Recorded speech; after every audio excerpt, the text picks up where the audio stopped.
Pukul 13 waktu Indonesia Barat. Radio Republik Indonesia Palembang dengan Warta Berita. Badan Meteorologi, Klimatologi, dan Geofisika atau BMKG SMB 2 Palembang mencatat ada 9 daerah di Sumatera Selatan yang dianggap rawan cuaca ekstrim. Arus balik di jalan lintas timur Banyu Asin masih terpantau lancar, puncak diprediksikan 6 hingga 7 April 2025. Selamat siang, Anda sedang mendengarkan Warta Berita Radio Republik Indonesia Palembang. Selain informasi tadi, sejumlah informasi lainnya kami akan hadirkan siang ini, Senin 7 April 2025 yang dihimpun tim redaksi RRI Palembang. Bersama saya Delwawi, inilah Warta Berita selengkapnya.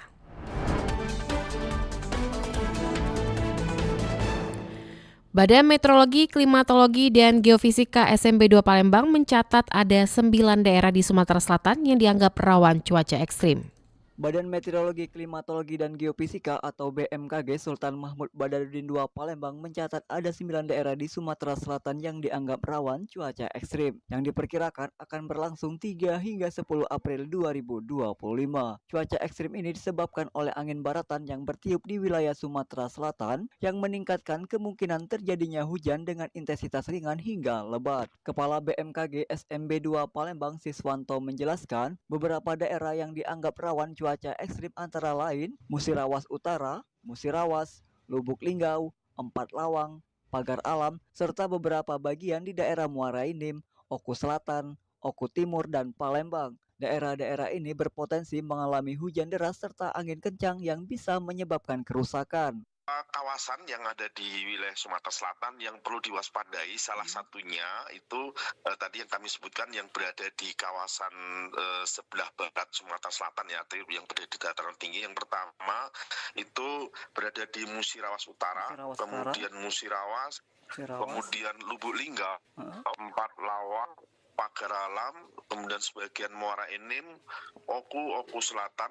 sebagian Oku Timur, kemudian Musi Banyu Asin sendiri juga, kemudian sebagian Banyu Asin, dan termasuk barangkali di Kota Palembang. Tentunya beberapa kewaspadaan yang perlu ditingkatkan untuk beberapa masyarakat yang melaksanakan aktivitas di wilayah perkotaan, termasuk yang ada di Kota Palembang. Mohon untuk bisa diwaspadai adanya potensi hembusan angin kencang maupun barangkali angin puting beliung yang Ditambahkan Siswanto, selain hujan lebat, potensi angin kencang dan puting beliung juga harus diwaspadai. Angin yang kuat dapat menyebabkan pohon tumbang atau patahan, serta mengganggu aktivitas masyarakat dan beresiko terhadap keselamatan. Masyarakat diminta untuk tetap waspada terhadap kondisi ini. BMKG menghimbau masyarakat untuk menghindari tempat-tempat beresiko seperti bawah baliho atau papan iklan. Masyarakat juga disarankan untuk terus memantau informasi cuaca terkini agar dapat mengantisipasi cuaca ekstrim terutama saat arus balik Lebaran 2025. Dari Palembang, Sumatera Selatan, Muhammad Irfan, Pro 1 RRI terus mengudara untuk Indonesia. Perbaikan titik rawan longsor pada ruas Jalan Nasional Sumatera Selatan menuju Bengkulu terkendala efisiensi anggaran. Hanya 1 dari 5 titik rawan longsor yang dapat ditangani pada tahun ini. Penanganan titik rawan longsor pada Jalan Nasional Sumatera Selatan Bengkulu, tepatnya pada ruas Lahat, Simpang Air Dingin, Pagar Alam, hingga batas Bengkulu pada tahun ini belum dapat dilakukan dengan optimal, menyusul kebijakan efisiensi anggaran dari pemerintah. Sedikitnya 5 titik tercatat sebagai kawasan rawan longsor, namun hanya 1 titik saja yang dapat ditangani akibat dana yang terbatas. Pelaksana Jalan Nasional Wilayah 2 Sumatera Selatan mengaku telah mengajukan perbaikan untuk 4 titik lainnya dan masih menunggu hasil revisi anggaran. Kepala Satker PJN 2 Sumatera Selatan Mardalena mengungkapkan, sementara ini pihaknya hanya dapat memperbanyak rambu-rambu peringatan pada titik rawan dan melakukan penanganan sementara untuk menekan potensi kecelakaan bila terjadi longsor. Jadi ada memang beberapa titik yang sudah longsor itu yang sampai sudah turun jalannya. Kita kasih agregat batu marga, kita kasih agregat supaya teman-teman pengguna jalan itu tidak kalau turun gitu kan jalan bergelombang ya, itu kan juga bahaya lagi malam hari. Nah supaya tetap lurus saja, memang dia akan gerada-geruduk karena ngelewatin batu-batu ya, tapi paling tidak dia tidak membahayakan. Diketahui longsor pada ruas Jalan Nasional Simpang Air Dingin Pagar Alam, tepatnya di KM 273460 pada Minggu 16 Maret lalu, sempat memutus akses dari Lahat menuju Pagar Alam.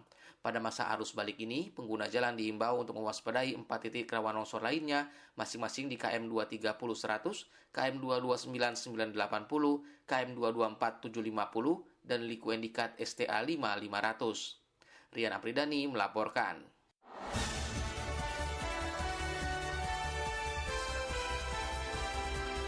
Warta Berita Radio Republik Indonesia Palembang.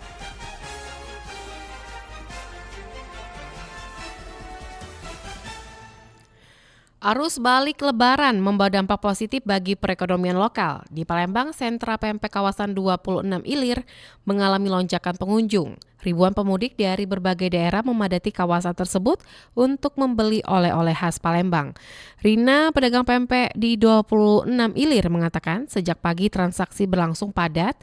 Beragam jenis pempek seperti adaan, telur, kulit, dan lenjer laris dibeli. Harga jual yang terjangkau mulai dari 800 hingga 1.500 per buah, mendorong pembelian dalam jumlah besar. Lonjakan permintaan berdampak langsung pada peningkatan penjualan. Para pedagang mencatat kenaikan hingga 80% selama libur Lebaran. Kalau kebanyakan itu Jabodetabek, Medan, terus Riau, Pekanbaru, terus terakhir juga ada juga ke Batam. Ya, kalau untuk oleh-oleh biasanya kita tawarkan paketan. Jadi dia sudah divakum juga sudah dapat dus. Kondisi ini membuktikan bahwa pergerakan pemudik tidak hanya berdampak sosial, tetapi juga menjadi penggerak signifikan bagi ekonomi daerah.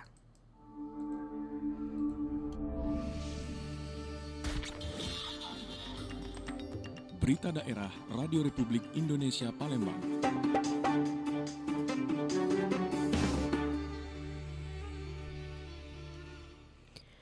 Arus balik di Jalan Lintas Timur Banyuasin masih terpantau lancar. Puncaknya diprediksi 6 hingga 7 April. Satlantas Polres Banyuasin siagakan personil di sejumlah titik rawan kemacetan. Alhamdulillah saat ini terpantau masih kondusif dan lancar.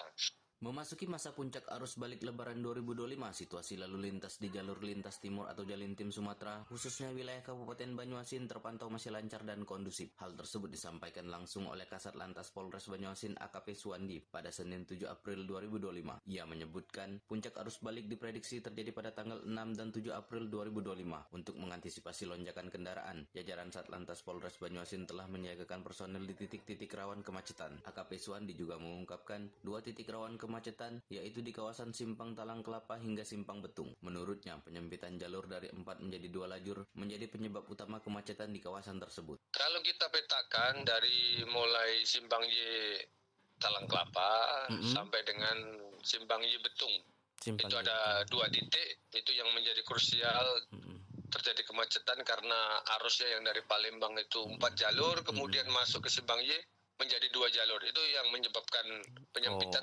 terjadinya kepadatan arus di seputaran itu.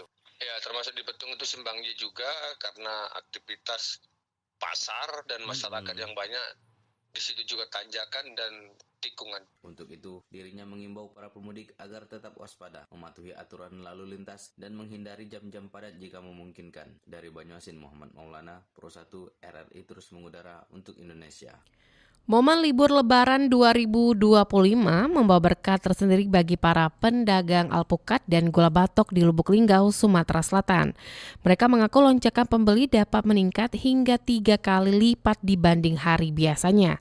Tempat penjual alpukat dan gula batok yang terkenal di Lubuk Linggau berada di dekat stasiun kereta api Indonesia, tepatnya di Kelurahan Lubuk Linggau Ilir, Kecamatan Lubuk Linggau Barat 2, Lubuk Linggau, Sumatera Selatan. Salah satu pedagang Julius mengatakan penjualan di tokonya meningkat pesat mulai dari hari Lebaran kedua dan terus meningkat setiap harinya. Jumlah pembeli meningkat hingga 2 kali lipat. Kami tidak ngambil pokat curug, kalau pokat linggau dijamin mantap. Jenis pokat biasa pokat apa yuk? Jenis pokat mentega madu.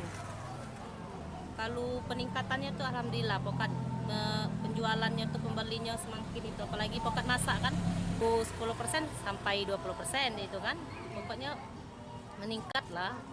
Dari hasil kelakuan sehari. Ya. Nah, biasanya kan 1 juta, ini dapatlah 2 juta, 3 juta kan. Itu dari pokat Bay? Dari pokat, campur-campur lah sayang. Faktor ramainya pemudik yang datang ke Lubuk Linggau menjadi salah satu alasan meningkatnya pembeli. Rata-rata pemudik arus balik Lebaran asal Jambi dan Palembang yang hendak berangkat naik kereta api biasanya singgah ke tokonya terlebih dahulu untuk membeli oleh-oleh khas Lubuk Linggau tersebut. Harga buah alpukat yang dijual berkisar antara Rp25.000 hingga Rp35.000 per kilogram, sedangkan gula batok dijual seharga Rp25.000 hingga Rp30.000 tergantung ukuran. Pendengar, warta berita ini disiarkan secara langsung melalui RRI Program 1 Palembang, frekuensi 92,4 FM, dan Anda juga menyimak siaran kami melalui via streaming kanal YouTube RRI Palembang Pro 1 Palembang. Pendengar, beralih ke informasi lainnya, Rektor Unsri menyebut rencana pengaktifan kembali rute kereta api Kertapati Indralaya saat ini dalam progres tahap studi kelayakan. Rencana pengaktifan kembali rute kereta api Kertapati Indralaya KA Kertalaya saat ini prosesnya dalam tahap studi kelayakan. Hal ini dikemukakan Rektor Universitas Sriwijaya Unsri Profesor Taufik Marwa terkait transportasi massal pendukung mobilitas mahasiswa Unsri tersebut. Menurutnya, proses studi kelayakan bukan dilakukan mulai dari awal. Jika tidak ada aral melintang, kereta api KA Kertapati Indralaya Kertalaya ditargetkan mulai beroperasi kembali pada pertengahan 2025 mendatang. Taufik mengatakan bahwa pihaknya sangat menyambut baik rencana pengaktifan kembali KA Kertalaya itu.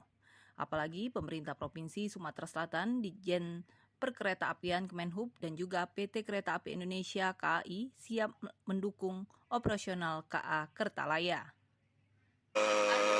Alhamdulillah kita didukung oleh Pemprov, kemudian juga oleh Dirjen Perkeretaapian, Kementerian Perhubungan, kemudian PT Kereta Apian.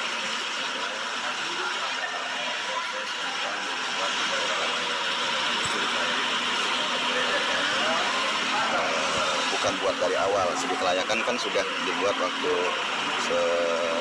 awal kemarin waktu buka gitu. Nah sekarang ini studi kelayakan untuk operasional kembali gitu. Kita masih menunggu, mudah-mudahan Saat ini uji coba perjalanan Kertapati menuju Indralaya memakan waktu 36 menit. Namun pada 2019 KA Kertalaya berhenti beroperasi dan kini kondisinya transit kereta yang ada di stasiun Indralaya tampak sudah usang. Pihaknya berharap realisasi KA Kertalaya ini dapat segera beroperasional. RRI Palembang, Nova Ariana melaporkan terus mengudara untuk Indonesia. Informasi tadi mengakhiri warta berita siang ini, produksi Radio Republik Indonesia Palembang, mewakili kerabat kerja yang bertugas, saya Delwawi, undur diri dan sampai jumpa.